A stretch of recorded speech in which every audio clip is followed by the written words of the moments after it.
Ένα ελληνογαλλικό πάνελ ομιλητών είχε στο επίκεντρο τη σχέση των λιμανιών της Μασσαλίας και της Θεσσαλονίκης. C'est pas une conférence nostalgique tournée vers le passé. C'est nourri du passé, une conférence pour regarder l'avenir. Et regarder le port de Thessalonique, qui a des potentialités de développement extraordinaires, il y a un opérateur français qui tous les jours travaille pour que le port de Thessalonique fasse schwung dans les mois et les années qui viennent. Aujourd'hui, nous célébrons l'amitié et les relations très fortes entre deux villes portuaires de la Méditerranée, Thessalonique, Marseille, qui ont des liens très anciens. Depuis 400 ans, le premier consul de France était marseillais, c'était un commerçant. Ensuite, à la fin du XIXe siècle, le port de Thessalonique a été construit par un Français, Edmond Bartissol, qui s'est inspiré du nouveau port de Marseille qui venait d'être construit.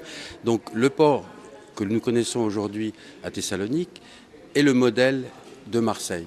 Pour nous, c'est une présence qui était attendue depuis longtemps, puisque nous n'avions pas de partenariat encore avec un territoire éducatif de la Grèce, alors que nous avons une quinzaine de partenariats internationaux. Donc pour nous, c'est de réconcilier à la fois notre espace avec un espace naturel qui est celui de la Grèce.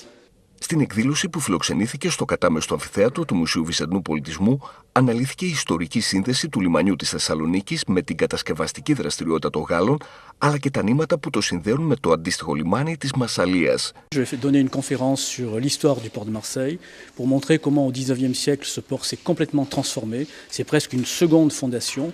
Et ce port ensuite a inspiré le port de Thessalonique, avec lesquels nous essayons de mettre en place un projet de recherche qui s'appelle Créabalc, Balkans créatifs, dans lesquels nous allons étudier le développement des villes des Balkans à travers la relation entre espace urbain et création artistique. Le laboratoire a une culture d'histoire maritime, d'histoire portuaire également, et d'histoire économique. Et c'est une opportunité qu'ont été ces archives du port autonome de Marseille pour justement analyser cette période et cette thématique sur des décennies qui sont un peu moins explorées par les historiens justement parce qu'elles sont plus récentes. Η εκδήλωση πραγματοποιήθηκε στο πλαίσιο των παράλληλων δράσεων της έκθεσης Souvenir Thessalonique, την οποία διοργανώνει το Γαλλικό Ινστιτούτο Θεσσαλονίκης.